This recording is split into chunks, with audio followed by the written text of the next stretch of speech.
봤습니다. 예. 우리 창세기 10장 21절에 있는 말씀을 한번 읽어보겠습니다. 창세기 10장 21절입니다.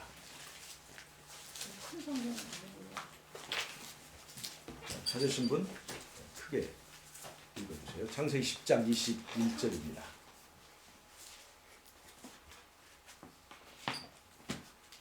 셈은 에벨 온 자손이 조상이요 야벳의 형이라. 그에게도 자녀가 출생하였으니 셈의 아들 엘랍과 아스루와 아르박삭과 롯과 아람이요. 아람의 아들은 우스와 홀과 게멜과 미스며 아르박삭은 셀라를 낳고 셀라는 에벨을 낳았으며 에벨은 두 아들을 낳고 하나의 이름은 벨렉이라 하였으니 그때 세상이 나뉘었으며 벨렉의 아우 이름은 욕단이며 욕단은 알모닷과 셀렙과 하살말렉과 예라와 하도람과 우살과 다글라와 오발과 아비마엘과 스바와 오빌과 하월라와 요밥을 낳았으니 이들은 다 욕단의 아들이며 그들이 거주하는 곳은 메사에서부터 수발로 가는 길에 동쪽 산이었더라. 이들은 셈의 자손이니. 여기까지만 하겠습니다. 창세기 10장 21절을 보면 셈을 에벨 온 자손의 조상으로 묘사를 하고 있어요. 노아 홍수 후에 노아의 세 아들이 셈과 함과 야벳이잖아요. 근데 그 셈이 낳은 아들이 다섯입니다. 엘랏과 아수가 있고 아르박삿이 있고 또 그 두 아들이 있어서 다섯인데 이 아르박삿 셋째 아들로부터 셀라가 납니다. 셀라가 에벨을 낳아요. 근데 이 에벨이 셈 자손 중에 하나님께서 중요한 의미를 두셔서 셈을 에벨 온 자손의 조상으로 묘사하고 있어요. 에벨의 아들이 둘인데 벨렉에만 국한된 것이 아니라 에벨의 아들이 벨렉과 욕단인데 에벨 온 자손의 조상이라는 거예요. 그런데 이 에벨이라고 하는 것은 히브루 에베루에서 히브루란 말이 나왔어요. 그러니까 우리가 히브리인 할 때 그 히브리가 이 에벨에서 나온 거예요. 히브리인이라는 것은 에벨 자손이라는 거예요. 에벨 자손. 이 에벨 자손이 온 자손인데 온 자손이 벨렉만 말하는 것이 아니라 욕단까지도 포함됐다는 것을 제가 지금 말씀드리는 거예요. 그런데 에벨이 두 아들을 낳았는데 하나가 벨렉이에요. 이때에 땅이 나뉘었다는 겁니다. 바벨탑 사건 이후에 언어가 혼잡하게 되면서 땅이 나누었어요. 사람들이 이동하기 시작한 거예요. 그런데 이 벨렉의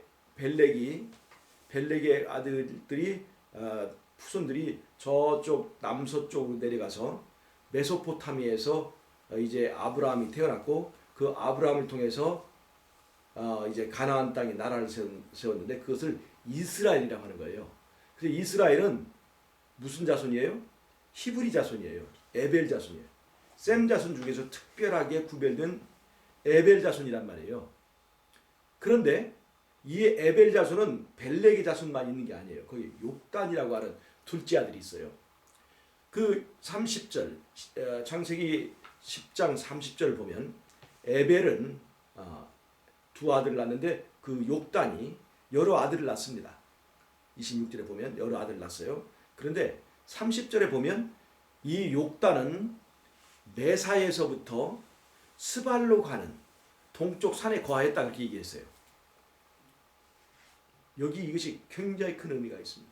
메사는 지금 터키의 북동쪽에 있는 지역이에요. 메사. 그러니까 터키의 북동쪽에 있던 이 욕단의 그 무리들이 스발을 찾아가는 거예요. 스발이 어디냐? 우리말은 그것을 새벌이라고 그래요. 새벌. 새로운 터란 얘기예요. 그거를 러시아 말로는 시베리아라고 해요. 같은 말이에요. 즉 넓은 터를 찾으러 간 거예요. 왜? 거기서 나라를 세우려고. 어떤 나라를 세우려고? 홍익인간의 나라를 세우려고. 즉 홍익인간의 나라가 뭐냐? 홍익인간이 널리 사람을 이롭게 함. 그것이 홍익인간이에요. 이것이 단군조선의 건국이념입니다. 자 보세요.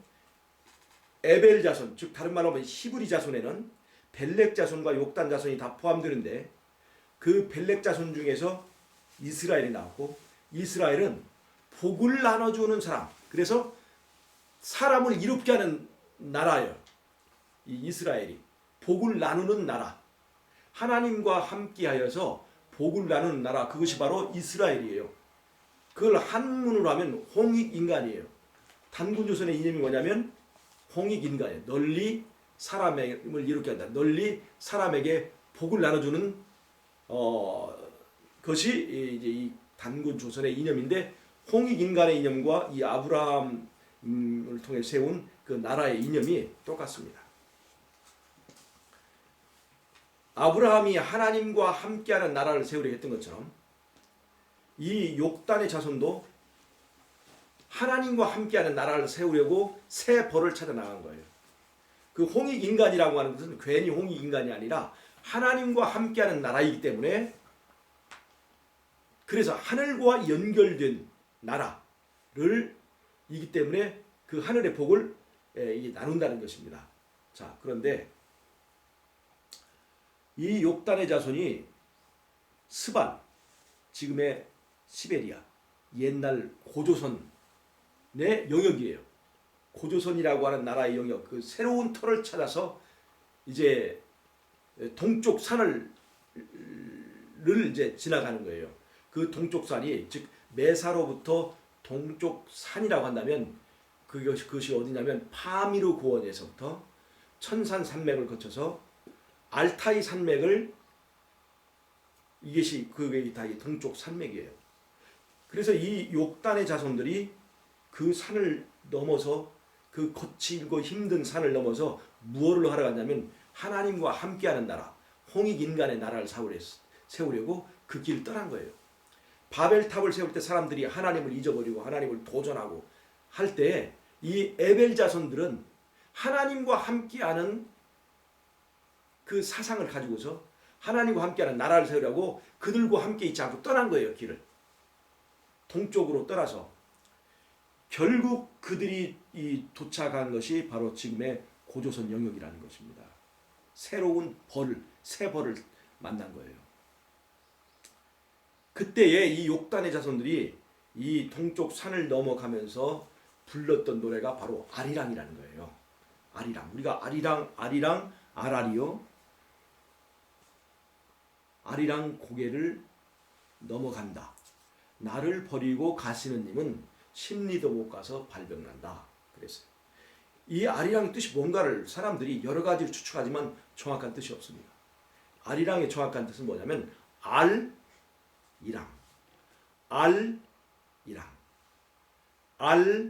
알이오 이런 뜻이거든요. 그때 이 알이 무슨 뜻이냐면 하나님이란 뜻이에요. 우리가 하나님을 이 히브리 말로 엘이라고 그러거든요. 엘. 이 엘이란 말이 원래 그 함께 부를 때는 그 알이라고 불렀던 거예요. 알. 그래서 알이랑은 너랑 나랑 이랑 하나님이랑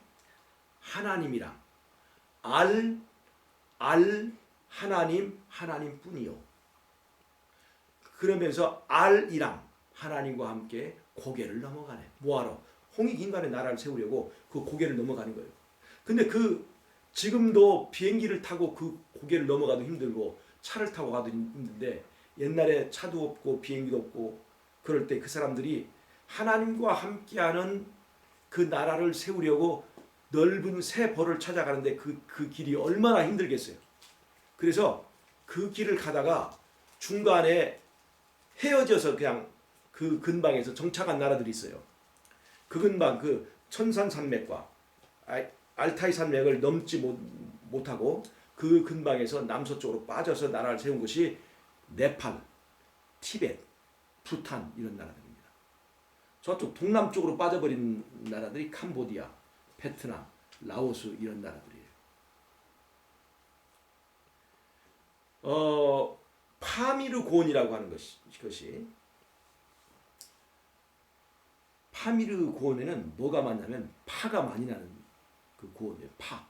그래서 중국말로는 그것을 총재라고 부릅니다. 총재.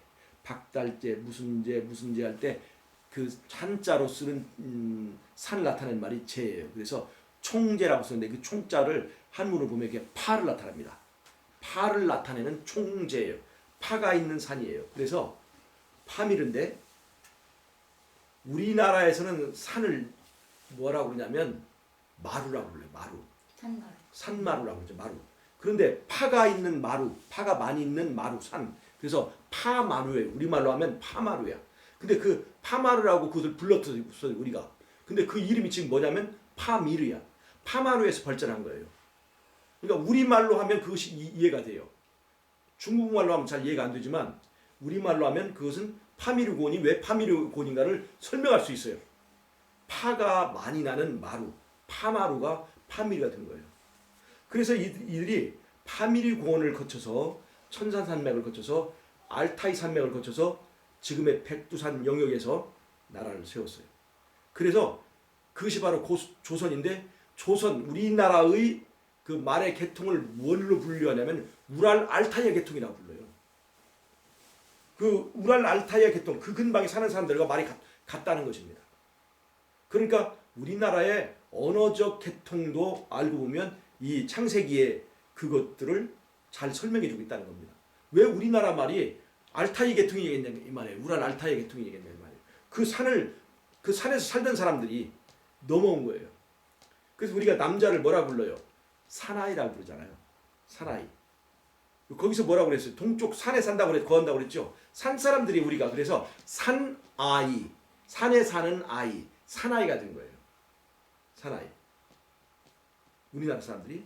그래서 이 욕단의 자손 중에서 끝까지 동쪽으로 나아가서 그 세벌을 만나가지고 하나님과 함께하는 나라를 세웠는데 그것이 바로 고조선이라는 겁니다. 고조선. 그런데 이걸 성경적으로 연대를 따져보면 정말로 딱 들어맞습니다. 성경적으로 에벨이 태어난 해를 보면 BC 2357년이에요. 어떤 사람은 2870년이라고 해요. 그런데 욕단은 벨렉의 동생이죠.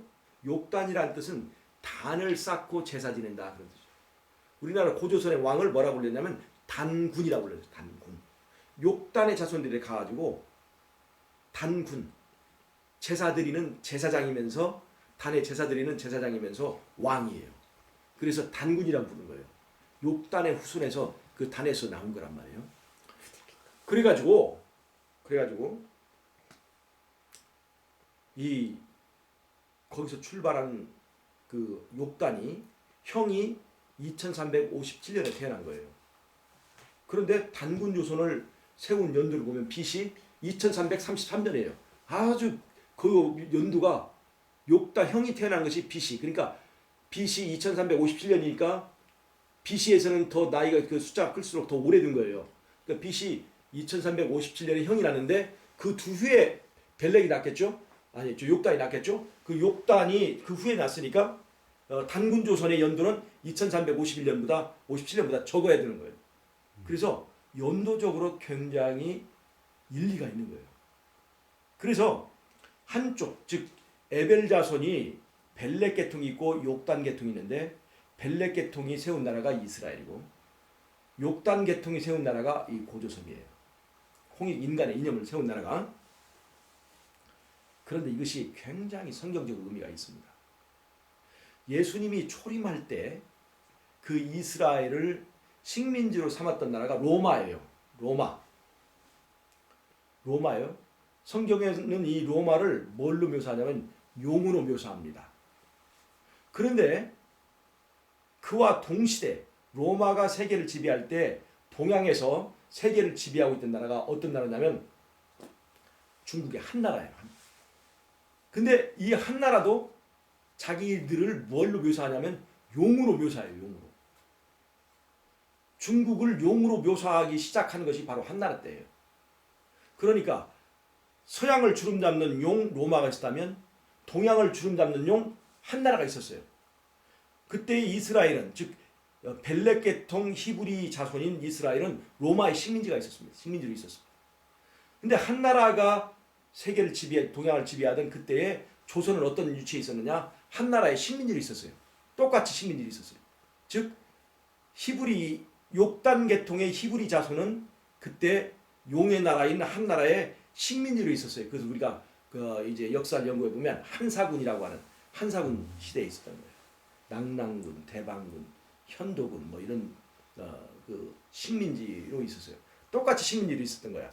똑같이 용의 나라 밑에 이 히브리 조선 자손들이 거기서 식민지로 있었어요.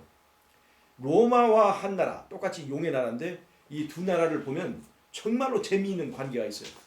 로마의 북쪽에는 유목민들이 살고 있었어요. 한 나라의 북쪽에도 유목민들이 살고 있었어요. 한 나라의 북쪽에 살고 있던 유목민들을 흉노라고 해요. 흉노. 그 다음에 로마의 북쪽에 있던 유목민족을 게르만족이라고 불러요. 그런데 한 나라에서 이 흉노는 굉장히 골치 아픈 존재였어요. 이 사람들은 이제 유목민들, 양이나 소나 이 가축을 키우는 사람들인데 이 사람들은 막 그 말을 타고 다니면서 이제 그 이 목축을 하다가 겨울에 풀 떨어지면 먹을 것이 없으니까 어디를 쳐들어오냐면 농경사회인 이 한나라를 쳐들어오는 거예요. 그러니까 한나라를 쳐들어오면 그냥 약탈, 싸움은 잘하니까. 왜냐하면 말을 타고 다니니까 말을 잘 타니까 그냥 기동력이 있고 그 당시에 한마디로 탱크 부대예요. 탱크 부대. 그래가지고 한나라에서는 이 흉노족이 아주 골치가 아픈 거예요. 그래서 한나라에서 유명한 왕 한무제 때 뭐를 했냐면 이 흉노 토벌을 했어요. 흉노를 토벌했다고. 그래가지고 흉노가 남북으로 갈라지게 되면서 처음에는 그때 그 남흉노 중에 일파가 저 신라의 왕 김씨가 된 거예요. 그 다음에 이 북흉노가 나중에 동서로 갈라지면서 서쪽에 있던 흉노가 저쪽 유럽 쪽으로 갔습니다. 그래서 그 유럽 쪽으로 간 그 서흉노를 뭐라고 그러냐면 그들은 훈이라고 불러요. 훈. 그래서 이 훈족이 게르만족, 로마 제국 위에 있던 게르만족을 압박을 해가지고 게르만족이 어디로 들어왔냐면 로마로 들어왔어요. 그리고 로마에 와서 용병 노릇을 하다가 보니까 로마가 너무나 부패하고 썩어 있는 거예요. 그래서 그 게르만족이 로마를 접수를 해버립니다. 그래서 게르만족 열나라가 생기는 거예요. 18가락 시대가 된 거예요. 그러니 이 두 용의 나라가 관련이 있다는 것이 역사에. 그런데 이 조선과 벨렉 자손의 계통의 히브리 자손인 이스라엘과 욥단 계통의 히브리 자손인 이 조선 사이에는 굉장히 밀접한 이 관습적 그 관련이 있습니다. 이제 이스라엘 사람들은 6월절에 뭘 바르죠? 설주와 임방에 피를 바르죠. 우리 조선 사람들은 동지 때 팥죽을 발라요. 붉은 것을 바른다.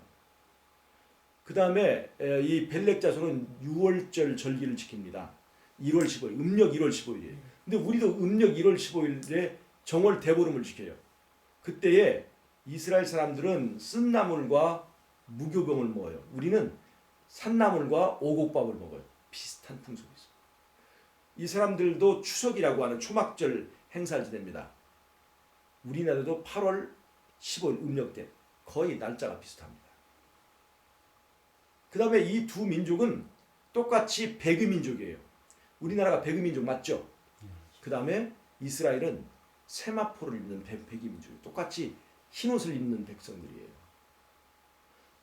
아주 비슷한 패턴이 너무너무 많습니다.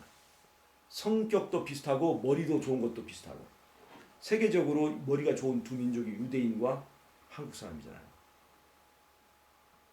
유대인들을 능가하는 좋은 머리를 가진 사람들이 이 한국 사람들이라고 하지 않습니까? 이 유대인들은 주변에 유대의 피를 어느 정도 받은 섞인 무리들, 예를 들어서 모압, 암몬, 이스마엘, 또 에서, 이런 사람, 이런 민족들이 정통인 이스라엘을 공격하는 그 아랍 세력이 있어요. 그러니까 이스라엘과 그 잡족 무리들과의 긴장 관계가 있어요. 그런데 이 욕단 계통의 히브리 자손인 이 한국도 일본이라고 하는 피가 비슷한 그러나 잡종인 그 사람들에 의해서 공격을 당하면서 긴장 관계에 있는 그런 운명도 아주 비슷합니다. 그 다음에 성경에 보면 이 히브리 자손들과 관련된 성경에 보면 14만 4천이라는 숫자가 나와요. 이 14만 4천이라는 숫자가 우리나라에서도 의미가 있어요. 그것이 뭐냐면 아이가 태어나면 100일을 넘기지 못하는 경우가 옛날에는 아주 많았어요. 그래서 100일을 지나면 이제 풍토병을 이기고 얘는 살아남았다. 그래서 100일 잔치를 하는데 하루에 시간이 24시간이잖아요. 그거를 분으로 나타내면 1440분이에요. 그것을 100일을 하게 되면 그 100일을 나타내 100일이면 분이 14만 4천 분이에요. 즉 이 14만 4천 분을 지났다면 너는 이제 살아남았다는 거예요. 14만 4천의 의미가 뭐예요? 그게 너는 이 사람은 살아남았다 하는 거예요. 살아남은 자를 나타내는 거예요. 아주 의미들이 관련이 있단 말이에요. 자, 근데 이 유대인들은 로마 제국이 세계를 다스릴 때 예수님께서 초림하셨어요. 초림 때 쓰임 받은 사람들이 이 유대인들이에요. 히브리인들이란 말이에요. 그때 어떤 사람들이 쓰임 받았는 거 아시죠? 예수님과 예수님의 제자들도 다 이게 히브리 사람들이잖아요. 유대인들이죠. 그 유대인들을 통해서 복음이 각 곳에 이제 선포가 된 거예요. 그때 이스라엘의 위치가 복음을 각 곳에 전할 수 있는 그런 지정학적 위치에 있었는데 특별히 그들을 지배했던 이 로마가 도로망들을 다 정비하고 또 세계를 지배하는 이 로마의 통치 네트워크를 통해서 이 복음이 아주 확산될 수 있는, 빠르게 확산될 수 있는 그런 준비가 되어 있었다는 것이죠. 이스라엘이라고 하는 지정학적 위치가 복음을 전하기에 너무 좋은 위치에 있었다는 거예요. 그래서 예수님의 초림 때에 사용된 이 히브리인들이 그들의 얘기가 어디에 기록됐냐면 사도행전에 기록됐어요. 복음이 이스라엘을 시작해서 서쪽으로 돌다가 예수님 재림이 가까울 때 이 복음이 어디에 왔냐면 동쪽에 있는 히브리 자손들에게 온 거예요. 그래서 기독교가 이 한국에 와서 꽃이 핀 거예요. 그런데 재미있게도 한국은 무궁화의 나라예요. 한국의 국화가 뭐예요? 무궁화죠. 근데 이 무궁화라는 말이 성경에서 뭐냐면 샤론의 장미라고 해요. 샤론. 예수님은 샤론의 장미로 묘사를 하죠. 그 지역이 무궁화 지역인 거예요. 히브리인들이 사는 지역이 무궁화인 지역인 거예요. 똑같이 무궁화가 자라는 지역에 나라를 세웠어요.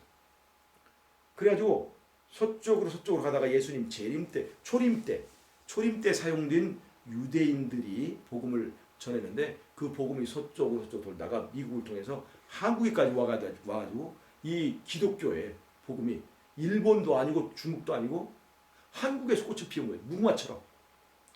밤에 남산에서 올라가 서울을 보면 서울에 십자가들이 마치 무궁화가 여기저기 가득 펴 있는 것처럼 십자가에 꽃이 이렇게 피어 있어요. 이 무궁화의 나라에 와서 복음이 꽃을 핀 거예요. 즉 동양의 히브리 자손을 하나님께서 왜 준비시켰는가를 제가 설명하기 위해서 지금 이 두 히브리 자손의 관계를 설명하는 거예요. 예수님 초림 때 사용된 히브리 자손이 유대인이라면 예수님 재림 때 사용될 히브리 자손은 바로 이 조선 사람들이라는 거예요. 조선 사람들. 자, 조선 사람들이 그러면 사용될 만큼 우리 한국이 지정학적 위치가 어떠냐? 한국은 그야말로 지정학적 위치로 이게 너무나 기가 막힌 자리에 있다는 겁니다. 대륙과 해양 세력이 맞닿는 곳이 바로 이 한국이라는 거예요. 근데 지금 우리는 북한이 통일되지 않았기 때문에 북한 정권이 붕괴되지 않았기 때문에 그런 복음의 확산을 위한 중심적 역할을 지금 하지 못하고 있어요. 그러나 북한의 붕괴는 굉장히 가깝습니다. 북한은 그냥 정치 체제가 아니라 종교 체제가 함께 합쳐져 있어요. 즉 주체 사상 교를 완성시킨 게 북한이에요. 즉 종교와 정치가 한 덩어리가 된 것을 뭐라고 부르냐면 그게 바벨론이라고 합니다. 정치 세력이 종교와 결탁되어 있는 것.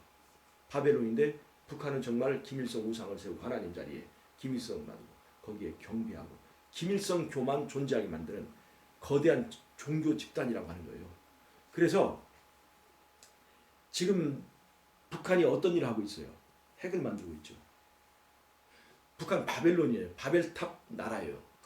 근데 바벨탑이 언제 무너질까?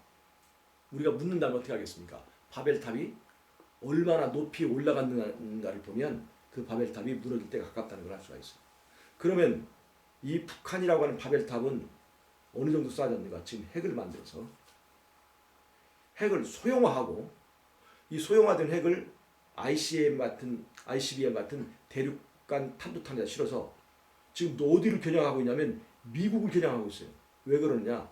지금 미국이 한국과 군사 조약을 맺어가지고 한국이 전쟁이 일어나면 미군이 자동적으로 개입을 하게 돼 있어요. 그래서 북한이 못 쳐들어오는 거예요. 그런데 북한이 소형화된 핵무기를 가지고 미국 본토를 강타할 수 있게 되면 이제는 미국도 북한을 건드릴 수가 없어요. 왜 그러냐면 같이 죽어버리기 때문에. 그래서 북한이 노리는 것은 뭐냐면 미국과 평화조약을 갖는 거예요.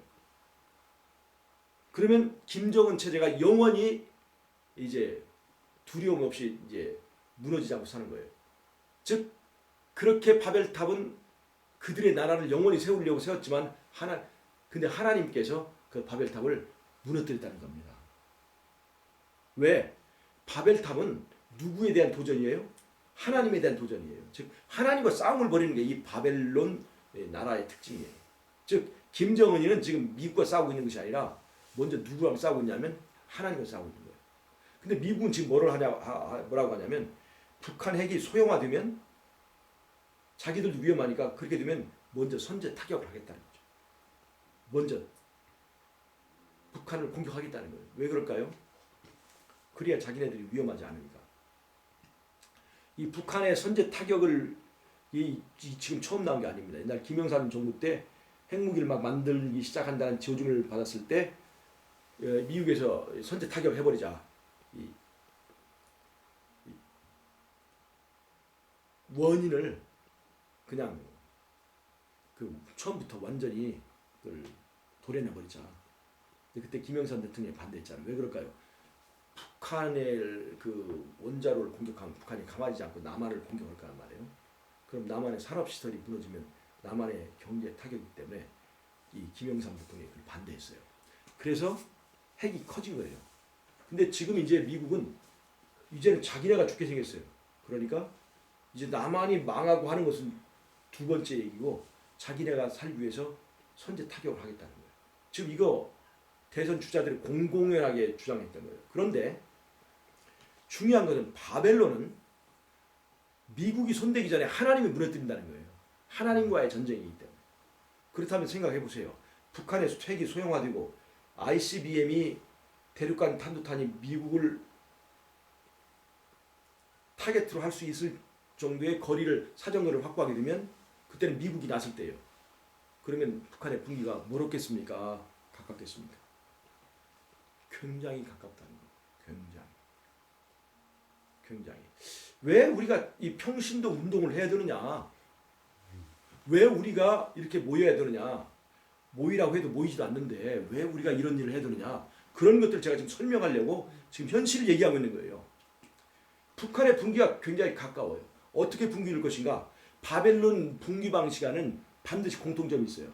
그것은 유브라데 강물이 말라서 이 바벨론은 무너집니다.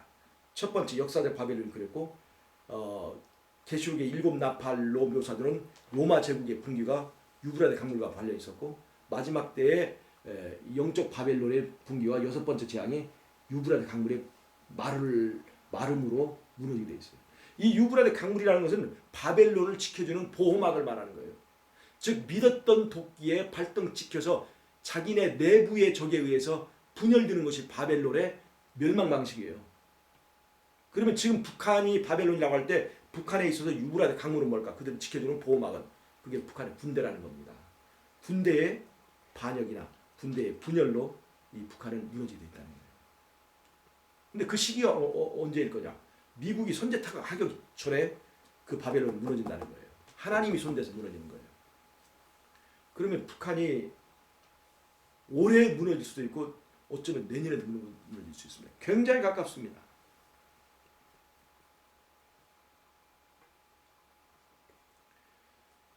이 한국이 마지막 때의 복음 사명을 다하기 위해서는 한국이 통일돼야 돼요. 한국이 통일이 되면 그 다음에 어떤 일이 되냐면 중국과 미국이 격돌하게 됩니다. 왜? 남한은 미국과 군사조약을 맺었고 북한은 중국과 군사조약을 맺었어요. 북한이 어떤 내전 상태에 있거나 전쟁이 일어나면 중국군이 자동적으로 개입하게 돼 있어요. 그러면 남한의 세력과 함께 미국이 군대가 북한에 진출하게 되면 중국도 군대를 이쪽에다 몰아붙인다 이 말이에요. 왜 그러냐? 그럼 보세요. 서양의 용이 로마 제국이죠. 로마 제국은 하나는 정치적인 힘이 있고 종교적인 힘이 있어요. 이 종교적인 힘의 계통은 카톨릭이 이어받았습니다. 그래 로마 제국의 정치적인 힘은 지금 어디서 이어받느냐면 미국이 이어받았습니다. 계시록 13장에서 로마 제국의 정치적인 권력을 행사하는 지금 현대의 로마 제국은 미국이에요. 그래서 그 새끼양 같은 짐승의 입에서 어떤 소리가 나와요? 용의 소리가 나오는 거예요. 용의 소리. 그래서 지금 이 시대에 동양의 용을 대표하는 것은 중국입니다. 서양의 용을 대표하는 것은 지금 미국이에요. 두 용이 북한의 분기와 함께 이 우리나라의 압록강이나 두만강 쪽이나 또 어디 그 근방에서 격돌하게 되는 거예요. 이것은 왜 그러냐면 마지막 때 선악간의 대쟁투, 아마겟돈 전쟁 이런 것은 어떤 싸움이냐면 용과 어린 양과의 싸움이에요. 용과 어린 양의 싸움. 그런데 용과 어린 양의 싸움이 아마겟돈 전쟁이고 일요일 협력이고 마지막 때 전쟁이에요. 그런데 그 용과 어린 양의 싸움이 있기 전에 뭐가 있냐면 용들끼리 준결승전을 치는 거예요. 용들끼리. 동양의 용과 서양의 용이 여의주를 탈취하기 위해서 즉 세계 패권을 놓고 충돌하게 되는데 그것이 어떤 사건으로 촉발되냐면 북한의 분기로 인해 촉발됩니다. 지금 중국은 시진핑이라고 하는 굉장히 능력 있는 지도자가 이 중국을 다스리고 있습니다. 원래 중국은 한 사람의 1인 지배체제가 아니라 여러 사람이 그 권력을 분점, 나눠 가지는 위원회 시스템이었어요. 그런데 시진핑이 등극하면서 그 모든 권력을 하나로 집중해버렸어요. 강력한 이 시진핑 체제가 된 거예요. 그런데 지금 얼마 전에 미국의 이 대선에서 미국에서도 마치 용과 같은 사람이 이 대통령이 되었는데 그것이 바로 트럼프라는 거예요. 쌈쟁이에요. 용이 두 마리의 용이 지금은 이 트럼프가 자기 미국의 국내 일에 집중하겠다고 하지만 막상 북한이 붕괴되고 이 세계 이권을 놓고 중국과 대결하게 될 때는 트럼프는 싸움을 불사하지 않는 사람이에요. 그래서 두 용이 한반도에서 부딪히게 되는 거예요. 긴장 관계 형성된다는 거예요. 두 나라 다 핵이 있는데 그렇다고 해서 전쟁을 벌이지는 못합니다. 이제 긴장이 생기죠. 누가 이 세계의 패권을 차지하느냐의 싸움이 끝나야 이 마지막 때에 진짜 이제 마지막에 아마겟돈 전쟁이 있게 되는데 중국이 무너져야 되는 거예요. 그래야 일요일을 내릴 수 있어요. 중국은 어떻게 무너뜨릴 것인가 잘 보세요. 소련하고 미국하고 둘이 패권을 놓고 다퉜죠. 소련이 무너졌어요, 안 무너졌어요? 무너졌어요. 어떻게 무너진 줄 아세요? 레이건과 교황과의 결탁에 의해서 이루어졌습니다. 소련을 무너지게 한 것은 소련을 핵으로 공격한 게 아니에요. 소비에트 연방을 해체시켜버린 거예요. 각 나라들을 독립시켜버린 거예요. 그러니까 러시아는 큰 나라지만 소비에트 연방을 이뤘을 때는 미국과 겨룰 수 있었지만 연방이 깨진 다음에는 미국을 당할 수 없게 된 거예요. 자, 중국은 어떻게 무너질까? 중국은 여러 소수 민족들이 거기에 참여해서 한 나라를 이루고 있어요. 그런데 그 소수 민족들 중에는 독립을 강력하게 원하는 나라들이 있습니다.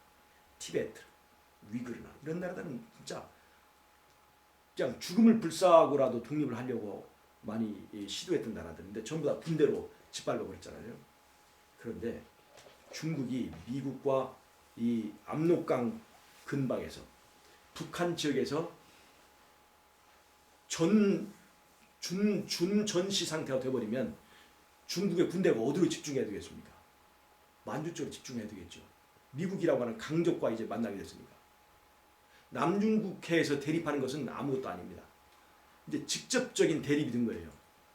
그러면 군대를 거기다 집중해야 됩니다. 그럴 틈을 타서 미국은 교황권과 결탁하게 됩니다. 왜 그러냐? 중국을 무너뜨리려면 뭐가 필요하냐면 교황권의 힘이 필요해요. 왜 교황권이 필요하느냐? 세계 미국의 대통령이 될 때는 미국의 이익만을 위해서 이제 일하는 대통령 트럼프 같은 사람도 되지만 세계의 대통령이 되려면 대의 명분이 있어야 돼요. 세계 사람들이 공감할 만한 어떤 대의 명분이 필요한 거예요. 근데 미국은 그런 대의 명분이 없는 나라예요. 트럼프 같이 그 막말하고 못된 짓 하는 사람도 지금 대통령이 됐잖아요.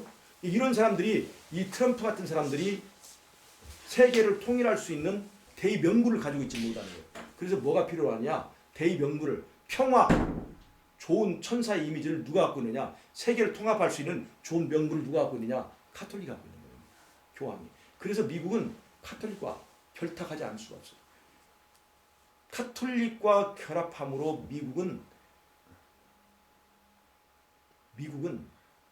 천사의 나라가 되는 거예요. 선의 나라, 선한 나라가 되는 거예요.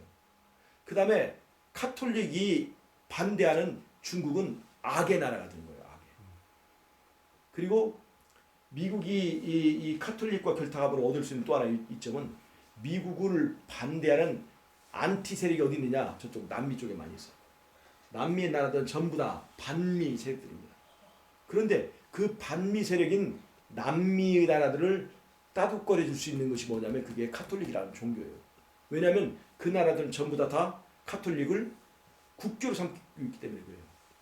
그래서 레이건과 요한 바오로 2세가 협력해가지고 소비에트 연방을 해체시켜버린 것처럼 중국이 이렇게 한쪽으로 군사적 긴장이 한쪽으로 몰렸을 때 티벳이 독립하게 되고 또 위그르가 독립하면 다른 소수민족들이 팔짱 끼고 가만히 있지 않는단 말이죠. 이 두 나라의 독립이 이루어지면 다른 소수민족들이 도미노 현상으로 다 독립하게 되면 중국은 한족들이 있는 조금 큰 나라가 있을 뿐이에요. 그러면 한국은 통일되고 중국은 붕괴되고 그러면 어느 나라가 동력을 얻겠습니까? 한국이라고 하는 이 나라가 새로운 의미의 국가가 되는 거예요. 복음을 위한 중심적 역할을 할 수 있어요. 중국이라는 장애물만 없어지면 통일된 한국을 통해서 고속 열차를 타고 러시아를 통해서 유럽까지 기차 여행을 할 수 있습니다. 중국으로 마음껏 이제 종교 자유가 허용된 곳에서 복음을 전할 수 있어요. 우리가 여기서 3시간이면 평양에 가요. 그러면 앞으로 우리는 뭘 생각해야 될 때가 됐어요? 북한이 붕괴할 것을 예상한다면 우리는 뭘 위해서 준비해야 되겠습니까? 북한의 복음화를 생각해야 될 거 아니에요. 북한의 복음화를. 그 다음에 복음을 이 중국으로 해서 어디까지 갈 수 있냐면 티베트 갈 수 있습니다. 티베트 넘으면 바로 네팔이에요. 비행기 안 타고도 이제 그로 갈 수 있는 거예요. 복음을 전하기가 너무나 좋게 된 거예요. 이쪽 태평양 쪽으로 우리는 바다가 있으니까 저쪽으로 갈 수도 있고 이 중국을 통해서 전 세계의 나라에 복음을 전할 수 있는 아주 좋은 지정학적 위치를 우리가 차지하고 있다는 겁니다. 그리고 마지막 때 복음을 전하기 위하여 하나님께서 숨겨둔 하나의 또 하나의 히브리 자손이 바로 우리 이 한민족이라 생각할 때 그 역할이 지금 누구에게 떨어졌냐 이 말입니다. 우리에게 지금 떨어졌다는 거예요. 초림 때에 히브리인들이 쓴 선교 활동 기록이 뭐냐면 사도행전이에요. 사도행전. 그런데 사도행전을 읽어보면 28장은 끝나는데 마무리가 안 됐어요.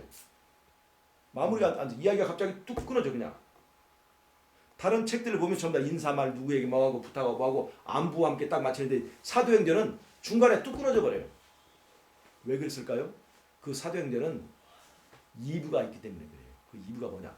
재림 때에 히브리인들이 써야 될 내용이 남아있기 때문입니다.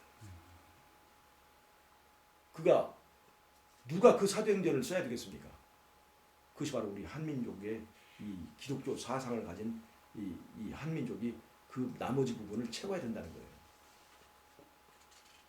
큰 특권이라고 생각하지 않습니까? 아멘. 사도행전을 보면요, 놀라운 성령의 역사이라면 성령의 시대. 사도행전의 시대는 성령의 시대입니다. 즉 예수님의 재림 때를 있을 이 사도행전 시대는 또 하나의 성령 시대를 예고하고 있어요. 그것이 바로 무슨 성령입니까? 늦은미 성령 시대가 예고된 거예요. 성령은 복음을 전파하는 사람들에게 주어지는 겁니다. 사도행전을 기록한 사람들은 주인공이 누구냐? 사도행전은요, 거기에 사도들이 나옵니다. 베드로, 요한. 이 정식 사도들이죠. 기관에서 파견한 사도들이죠. 근데 기관에서 파견하지 않은 평신도 사도가 있습니다. 바울이에요. 사도행전의 대부분의 내용은 이 정식 사도들의 이해들의 얘기가 아니에요. 그냥 평신도 사도인 바울의 선교 여행에 관한 행적이 사도행전 대부분을 차지하고 있어요. 이게 평신도 선교사예요. 사도행전에서는요, 즉 성령행전에서는 그 사람이 목사냐, 평신도냐, 남자냐, 여자냐 그걸 구별하지 않아요. 뭘 구별하느냐? 자원하는 심령을 가지고 주께 드리기를 즐겨하는 사람이냐 아니냐 그것만 구별하는 거예요. 사도 바울이 왜 거기서 그렇게 많은 그 부피를 차지하고 있느냐? 사도 바울은 돈 받지 않아도 자기 스스로 장막을 기어가면서 복음을 전했습니다. 왜? 그에게 뭐가 있기 때문에? 자원하는 심령이 있기 때문에 그 일을 한 거예요. 그러니까 사도행전의 주인공은 목사나 평신도냐 그런 신분이 아니에요. 우리 안에 자원하는 심령이 있느냐 없느냐의 차이가 사도행전의 주인공이 되느냐 안 되느냐의 이 관건이다 이 말입니다. 아멘. 그래서 여러분 평신도 운동에는 어떤 의미가 있느냐? 우리는 목사도 아니고 월급을 받지도 않아요. 그러나 왜 우리는 평신도 운동을 하느냐? 마지막 때에 이 복음을 전파해야 될 강한 시대적 요구가 있는데 그때 자원하는 심령을 가진 사람을 하나님은 평신도라 쓰신다 이 말이에요.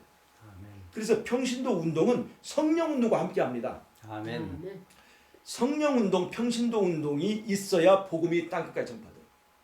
자원하는 심령을 가진 사람들이 일어나야 된다는 겁니다. 앞으로 북한이 열렸을 때 어떻게 할 거냐 말이에요. 지금의 우리들의 이런 나태하고 연약하고 아무런 준비도 없는 것을 가지고 북한을 복음화할 수 있겠습니까? 이렇게 준비도 안 되고 그것을 위해서 대비하지도 않는 사람들이 중국을 복음화할 수 있겠습니까? 중국을 건너서 다시 시들해져 버린 그 유럽을 다시 복음화할 수 있겠습니까? 저 네팔과 티벳과 부탄과 저쪽 동남아시아 그쪽들 그 욕단의 자손들을 복음화할 수 있겠냔 말이에요. 제가 이번에 네팔에 갔더니 나를 버리고 가시는 님은 심리도 못 가서 발병이 난다 하는 그 말이 무슨 뜻인지 제가 확실히 알게 됐습니다. 홍익인간의 나라를 세우려고 즉 하나님 아리랑 하나님과 함께하는 그 나라를 세우려고 아리랑 고개를 넘어갔던 그 사람들은 아주 고난의 여정을 이스라엘이 광야라고 하는 고난의 여정을 거쳐서 가나안 땅에 가서 이스라엘이 된 것처럼 이들은 산을 넘어가는 엄청난 고초를 겪어가면서 그 하나님과 함께한 나라를 어디서 했냐면 고조선에다 지은 거예요. 세벌, 시베리아 쪽에다. 근데 가다가 그 일이 너무나 힘들어서 가다 중간에 빠진 사람들이 네팔과 티벳과 부탄이에요. 제가 이번에 네팔을 갔더니 발병 났다는 의미를 알겠어요. 거의 그 나라는 얼마나 낙후됐는지 저는 한국이 이렇게 좋은 나라인 줄을 전혀 모르다가 이번 네팔에 가서 보고 알았어요. 한국의 도로는 이렇게 좋고 한국에는 먼지도 없고 한국에는 그래도 매연도 없는데 나는 한국이 도시에 매연이 있다 생각했는데 네팔에 가봤더니 이건 너무나 좋은 도시고 깨끗한 도시인 거예요. 얼마나 먼지가 많고 얼마나 길이 험한지 거기 있는 사람들은 우기 때는 비만 오고 건기 때는 비가 하나도 안 오고 건기 때는 먼지가 엄청납니다. 아이들이 맨발로 돌아다녀요. 맨발로 다니다가 그냥 맨발로 그냥 교회로 들어와요. 아무도 탓하지 않아요. 그렇게 살아요. 너무나 못 삽니다.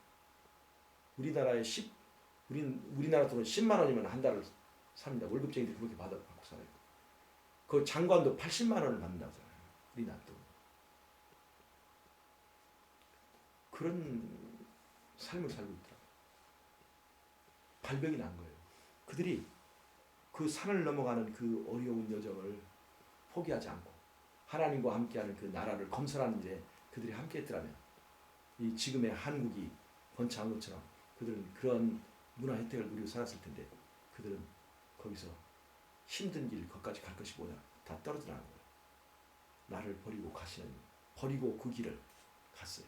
즉 하나님과 함께하는 나라를 세우자 약속을 갔는데 그 약속을 저버리고 가버린 거예요. 그들이 세운 나라들이 네팔과 부탄과 티베트 같은 나라 다 못 사는 나라들입니다. 발병이 난 거예요. 동남아시아 캄보디아 어떻습니까? 베트남 어떻습니까? 전부 다 발병이 난 거예요.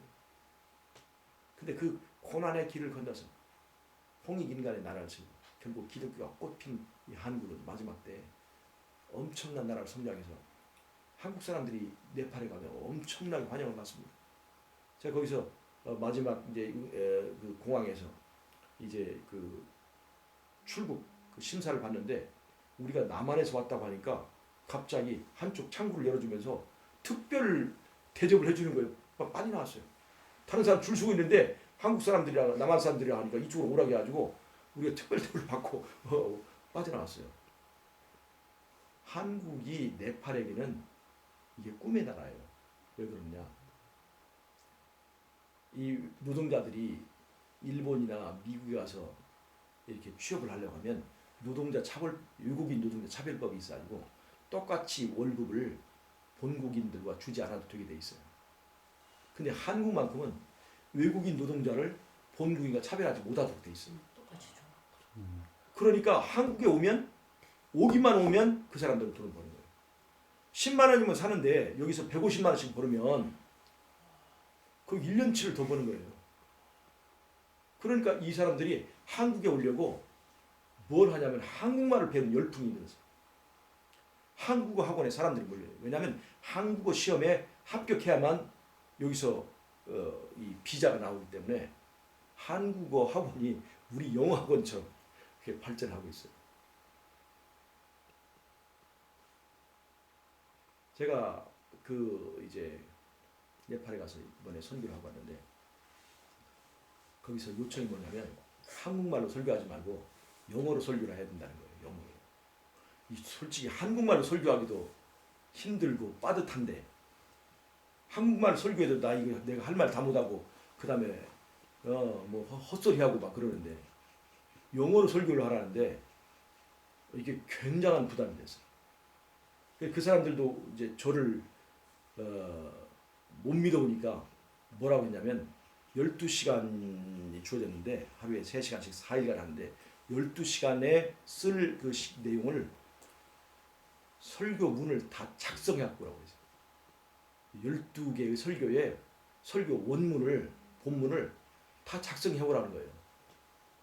그래서 제가 그렇게 하겠다고 했어요. 그렇게 하겠다고 했는데 제가 다루는 이런 주제들 이런 것들이 이 원문을 작성하기 굉장히 난해하더라고요.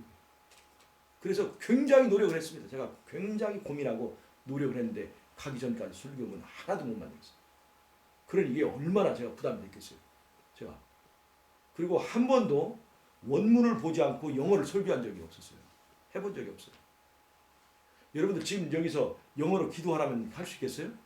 우리말로도 기도가 안 나오는데 영어로 기도가 되겠냐고요. 영어로 설교하는 것이 얼마나 어려운 일인지 모릅니다. 근데 제가 이번에 그런 상태로 네팔을 가게 된 거예요.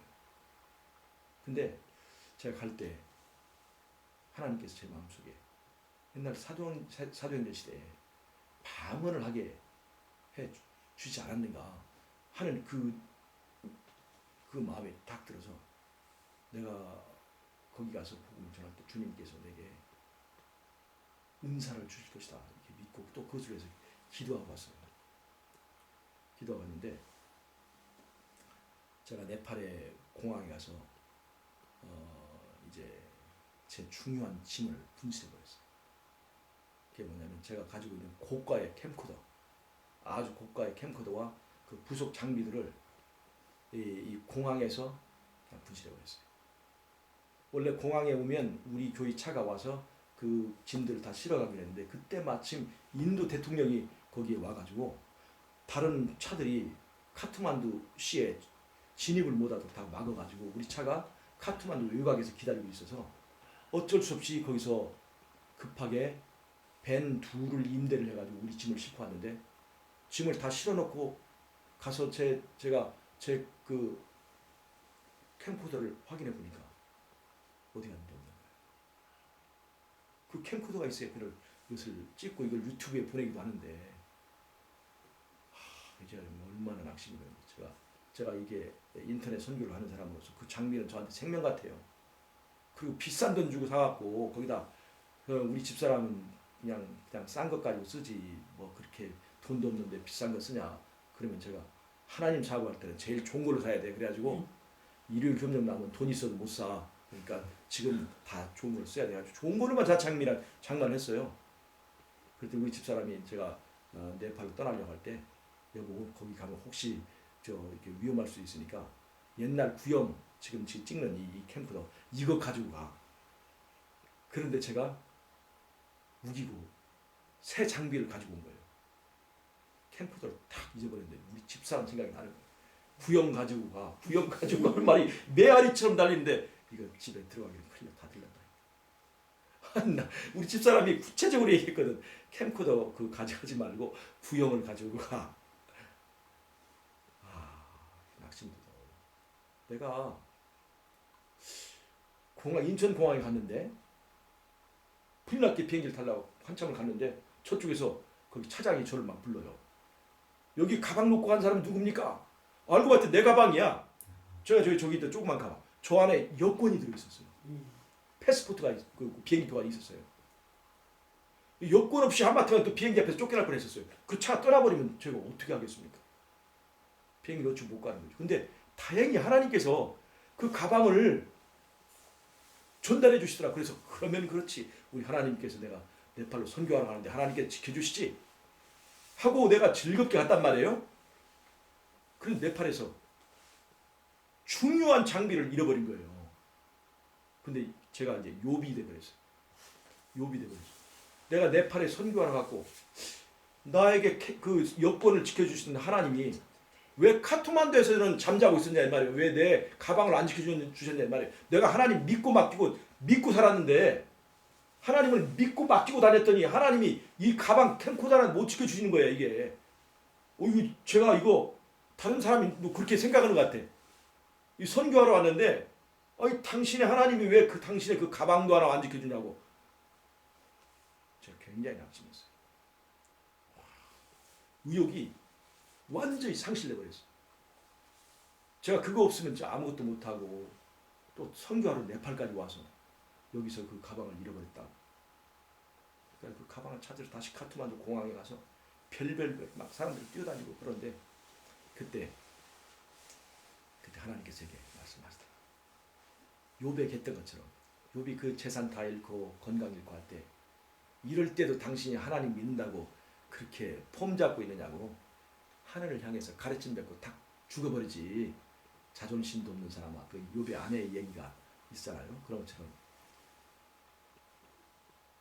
캠코더도 못 지켜주는 하나님을 왜 선교하러 갔는데 그렇게 중요한 것을 제가 100만 원만 잃어버렸어도 아무렇게 내가 낙심하지 않을 텐데 그 중요한 장비들 다 잃어버렸을 때 제 마음속에 의욕이 상실되면서 어떻게 했었는데 그때 이 일을 하나님이 모르시겠는가? 내가 이곳에 온 과정과 내 마음과 나의 관하에 발생한 이 일을 하나님이 모르시겠는가? 이 하나님이 아시는 가운데에서 이 일이 일어났다면 이 일은 좋은 일의 전조다. 제가 그 생각을 딱 들었어요. 이때에 내 하나님은 이런 때 믿을 만한 하나님인가? 가만히 생각하니까 그 하나님은 믿어도 되겠더라. 그 하나님 믿어도 되겠다. 사람들이 이제 막 제가 저를 위해서 그분들이 그 캠코더를 가지고 다니다 잃어버렸기 때문에 제가 막 그거 가지고 이제 막 우왕좌왕하면 굉장히 그분들이 미안할 텐데 제가 마음을 딱 정리했어요. 이건 하나님께서 허락하신 일이라면 이것은 하나님께서 나에게 더 좋은 것을 주시기 위한 그 사건이라고 제가 생각합니다. 이제 그 잊어버립시다 하고 이제 딱 정리하고 하니까 마음이 하나님을 믿으니까 딱 근심이 사라지고 마음에 행복이 오더라고요. 그래서 하나님이 계시니 우리는 그분을 믿고 마음껏 행복해 해도 되겠다. 언제라도 내게 있어서 가장 중요한 것이 사라진 때라도 우리는 행복할 수 있겠다. 우리는 이럴 때도 하나님을 믿어줄 수 있겠다. 그런 생각이 딱 믿음이 정리되면서 제 마음속에 평화가 오고 다시 힘이 되더라고요. 하나님께서 어떤 멋진 이 계획을 가지고 계셔서 나한테 이런 드라마틱한 사건이 생기게 했을까 하고 생각하니까 이제 막 뭔가가 기대가 되는 거예요. 뭔가가. 그리고 나서 캠코더를 이제 하나님께 맡깁니다. 이 캠코더는 아브라함에게 이삭이 있다면 저한테는 캠코더가 있었어요. 사실은 미안한 말이지만 저에게 이삭은 우리 집사람이 아니라 이 캠코더였어요. 이게. 근데 이것이 없어진 거예요. 근데 제가 아브라함이 이삭을 바치듯이 네팔 선교를 위해서 하나님께서 아브라함에게 이삭을 바치신 것처럼 내 캠코더를 그냥 바치라고 하셨구나. 그래서 이제 바친 걸로 하고 마음을 편하게 하고 하니까 제 마음에 평화가 왔고 그 다음부터 제가 이제 그 다음날 제가 이틀 걸려서 아주 힘들게 가는 것만 이틀 걸렸어요. 근데 가서 이제 우리가 성경 세미나리를 시작했습니다. 제가 조병일 박사님과 같이 하는데 우리 조병일 박사님은 영어로 막 논숙하게 강의하시죠. 문제가 제가 문제예요. 근데 하나님께서 방언이 터지게 하시다. 방언이 터지게 하시다. 네팔 방언이 터진 게 아니고 영어 방언이 터지더라고요. 영어 방언. 깜짝 놀랐어요. 제가 놀랐어요. 사람들이 제 이제 강의를 듣고 사람들이 얼마나 뜨겁게 반응을 하는지 그냥 얼마나 그 사람들이 좋아하고 또 그 말씀을 듣고 간증하고 그러면서 그분들이 이제까지 우리가 아주 기초적인 것만 공부했는데 이번에 정말로 깊고 또 예수님에 대한 확신을 얻었다고 하면서 사람들이 막 간증을 하고 제가 그냥 조병일 박사님 원래 잘하시는 분이 아니지만 저 같은 사람 제가 거기서 그냥 스타가 되어버렸어요. 이게 하나님이 그 일을 가능하게 하더라니까요. 아멘. 다른 사람은 모르죠. 저는 알잖아요. 내가 지금 이 일을 할 수가 없는 사람인 것을 지금 제가 아는데 제 입에서 영어 방언이 나오더라고요. 그래서 강의를 아주 멋지게 잘했습니다. 사람들이 거기에 이제까지 온 그 팀 중에서 가장 좋은 그 효과를 얻었다고 그렇게 얘기를 해서 제가 만약에 캠코더를 잃어버리는 그때 그냥 낙담에 무너져 버렸더라면 그 일이 일어날 수 있었을까요? 그러니까 이게 우리가 큰 일을 하려고 할 때 우리에게 반드시 이런 시련이 옵니다. 근데 그때 우리의 믿음이 1번, 2번, 3번 중에서 내가 택한 대로 그 다음에 선물이 이어집니다. 그때 하나님을 멋지게 믿어드리면 그 다음에 성공이 따른 거예요. 근데 또 하나의 선물을 하나님께 주셨는데 아까 제가 얘기했잖아요. 제가 네팔에서 딸 하나 얻었어요. 진짜로 좋은 딸 하나 얻었어요. 걔를 처음 봤는데 한국 사람 같은 거예요. 모양이. 거기 가면 네팔 가면 그 인도 사람 비슷하고 또 저쪽 이란 사람 비슷한 그런 얼굴들이 대부분인데 얘는 한국 사람은 별 차이가 없고 이렇게 굉장히 친근한 이미지가 있고 얼굴도 이쁘장하고 그래서 내가 너 저기 그 내 딸이 될래 그랬더니 얘가 말이 없는 애 말이 없이 웃기만 하고 그랬는데 나중에 이제 걔가 이제 내 딸이 됐는데 나중에 보니까 자기 친구한테 얘기를 했는데 이걸 자랑을 했더라고. 왜냐하면 이제 하나님께서 그때 제가 이제 그 집회에서 성공하게 해주셨잖아요. 집회 죽 썼으면 내가 딸도 못 얻었을 건데 집회에 성공했잖아. 이제 멋진 강사님이 된 거예요. 하나님 덕분에 그날. 그래가지고 제가 덕분에 덤으로 딸을 하나 뒀어요. 알고 봤더니 얘가 굉장히 위로운 아이야. 엄마를 일찍 여기고 이제 오빠 결혼했는데 거기 얹혀 살고 있는데 우리 집사람 사진을 보여주니까 얘가 활짝 웃어요. 그래가지고 제가 거기서 걔를 딸을 삼고 왔어요. 근데 그러니까 그 딸을 하나 얻고 이렇게 오는데 마음이 기뻐가지고 캠프도 생각을 하나도 안 나다.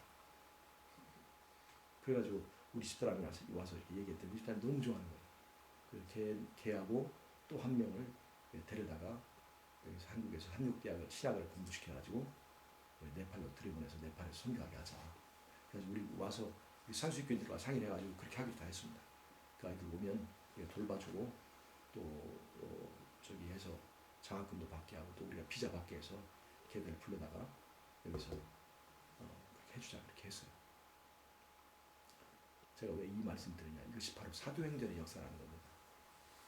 우리 시대에 그런 것들이 일어나는 거예요. 지금이 바로 성령의 시대이기 때문에 그래요. 사도행전을 누가 써야 된다? 바로 우리가 써야 된다. 제가 네팔에 가서 이번에 그것을 체험했어요. 사도행전의 역사가 멀지 않구나. 제가 그것을 느꼈어요. 성령이 함께하니까 그 영어 설교가 나오더라고요. 그리고 내가 시련이 나를 덮을 때 그때 하나님을 믿어드리면 하나님은 우리에게 충분히 복을 주신다는 거예요. 욥이 그랬지 않습니까? 욥이 시험에 이겼을 때 그 다음에 욥이 딸들을 낳았는데 그렇게 이쁜 딸들 낳았다고 하지 않습니까?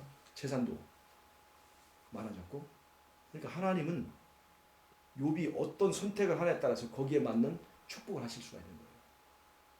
우리가 하나님의 일을 하고 성령의 일을 하려면 반드시 이런 시험이 옵니다. 아브라함에게 이삭을 바치는 것 같은.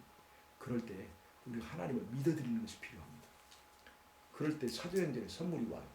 그럴 때 자원하는 심령을 가진 그 사람에게 사도행전의 역사를 쓸 수 있는 기회가 주어진다는 것입니다.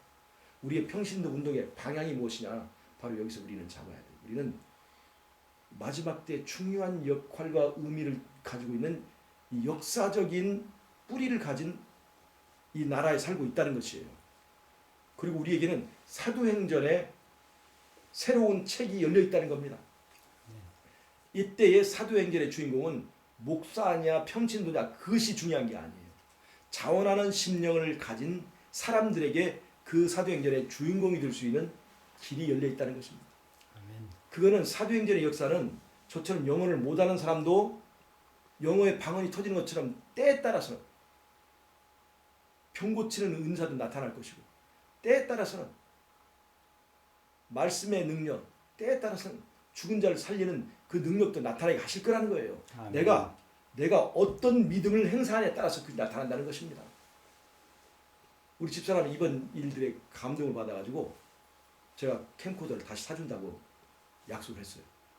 처음에 내가 집에 돌아오는 게 너무나 무서워가지고 택시를 타고 왔는데 마침 우리 집사람이 무슨 일이 있을 가지고 차를 타고 나갔더라고요. 그래서 내가 그 택시를 몰고 장관님한테 빨리 제 짐을 좀 저기 2층에다 좀 빨리 갖다 놓으라고 해서 2층에 갖다 놓고 딱 갖다 놓으니까 우리 집 사람은 그 생각지도 못하고 반가워 죽으려고 그러더라고요. 캠프도 놓치고 온 줄도 모르고 캠프도 놓치고 온 줄 모르고 반갑다고 그러는데 내 속으로 캠프도 없어진 걸 보고 표정이 어떨까 생각을 하고 있는데 제가 그날 저녁에 설교를 하는데 그랬어요. 우리 저기 네팔에서 우리 조병일 박사님이 당신을 많이 우리 집사람을 칭찬했는데 그러면서 조병일 목사님이 자기 부인에 대한 사모님에 대한 얘기를 했는데 조병일 목사님이 아주 오래전에 자기 동생이 어려워가지고 3천만 원을 돈을 줬대요. 융자를 내고 해가지고 그 당시 3천만 원은 엄청난 돈인데 그랬더니 동생이 사흘 만에 그 돈을 다 날려버렸대. 사흘 만에. 그래가지고 이 목사님이 머리를 싸매고 누워있는데 그 사모님 오시더니 그렇게 얘기를 했대요. 내가 당신 돈을 보고 온 사람이냐 아니면 당신을 보고 온 사람이냐. 나는 돈을 보지 않고 당신을 보고 왔으니까 그까지 돈 잊어버리고 당신 일어나라고 그렇게 말을 하더래요. 그 사모님이. 그래서 조병일 목사님 속으로 야 내가 결혼은 참 잘했구나 이렇게 생각했다는 거예요. 그래서 내가 우리 집사람 들으라고. 조병일 목사님이 이런 말을 자기 부인이 이렇게 하던데 우리 집사람이 나는 이런 이 조병일 목사님 같은 조병일 목사님 사모님 같은 사람인지 그 사람들은 많이 칭찬을 하던데 어떤 사람인지 모르겠다고 조금 이따 내가 알아보겠다고 하고 그런 설교 중에 내가 이제 내가 캠코더 잃어버렸다고 내가 그때 얘기를 해버렸어. 사람들 보고 있는데 뭐 공격을 할 것이 뭐지 얼굴이 씁쓸하면 그냥 썩은 미소가 나오는데 썩소가 그런데 우리 집사람은 믿음으로 받아주더라. 물론 몇 마디 잔소리를 했죠. 내가 그때 구역을 가져라고 그렇게 얘기했는데 당신은 평소에 내 말을 안 듣고 막 몇 마디 이제 말을 했지만 그래도 내가 하나님께서 내가 이런 시험을 당했을 때 내가 하나님을 믿고 이렇게 했을 때 이런 축복이 있는 것. 그다음에 그 딸을 하라고 왔더니 우리 집사람 거기 홀라당 빠져버렸어. 그러니까 이것도 생각해하고 또 저것도 있지만 그냥 우리 집사람이 그냥 너 그렇게 받았어요. 그리고 하나님께서 우리에게 주실 복을 믿고 사실 캠코더를 이렇게 사주겠다고 하더라고. 대신 옛날 것처럼 비싼 거 사지 말고 적당한 거 사주라고. 그렇게 해도 제가 볼 때 제가 네팔에서 무지무지 고민했어요. 내가 우리 집사람인데 이걸 잃어버렸다고 하면 얼마나 이겠지만 속이 짠해하고 그래서 내가 별교를 다녔어요. 우리 집사람한테 문자를 보내가지고 고영식 장로님 여기 네팔에서 사망했습니다. 먼저 보낸 다음에 조금 있다가 죽지는 않고 캠코더만 잃어버리고 간신히 살아났습니다. 그렇게 하고서는 들어가면 우리 집사람이 어이구 당신 캠코더가 문제야. 당신 살아서 다행이다. 이렇게 말을 할까 저렇게 말을 할까 하고 그 제일 고민이었어요. 캠코더 없어진 문제가 아니라 우리 집사람이 문제였는데 다행히 내가 그 시간에 이제 조병일 목사님 사모님을 핑계를 대면서 조병일 목사님 사모님은 돈이 문제가 아니고 당신이 문제라고 그랬는데 우리 집사람은 캠코더가 문제일지 남편이 문제일지 모르겠다. 내가 이제 그런 식으로 이제 했더니 아무 말 못하고 그냥 받아주고 그 다음에 그날은 그래서 기분이 나빴는데 그 다음날 다시 캠코더 사라고 그렇게 얘기를 해주더라고요. 저는 그래서 우리가 어떤 사람인가를 우리가 알고 우리에게 지금 어떤 일들이 닥칠 것인가를 알고 우리가 어떻게 해야 우리의 사도행전에 참여할 것인가를 알고 이런 평신도 운동을 하고 준비해야 된다는 것을 제가 말씀드리려고 하는 것입니다. 아멘. 평신도가 의미 있는 것이 아니라 자원하는 심령을 가진 평신도가 의미가 있습니다. 우리 간에 이 운동이 일어나야 됩니다. 우리 간에. 그래서 제가 오늘 이 말씀 드린 것이고 이것을 지금 찍는 것이에요. 여러분 이제 제가 드린 말씀을 정말 잘 이게 깊이 생각을 해보세요. 지금 이 세상이 엄청나게 변하고 있습니다. 북한의 분기가 내년이라도 일어나면 우리는 어떻게 할 겁니까? 북한에 가서 복음을 전해야 될 거 아니에요? 그 다음에 중국에서 복음을 전해야 될 거 아닙니까? 우리가 주 앞에서 우리 자신을 살피는 시간이 되어야 된다고 저는 생각합니다. 아멘. 평신도라고 손을 놔서는 안 된다고 하는 것입니다. 아멘. 자원하는 심령을 가진 사람이 가는 나라가 천국이에요.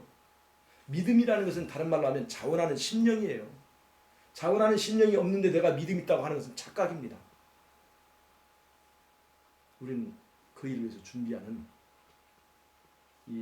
우리가 다사랑 자급선교 방해 식구들과 함께 우리 평신도 운동을 하는 그런 우리가 되기를 바라는 것입니다. 아멘. 앞으로 이런 운동을 저희가 계속할 것입니다.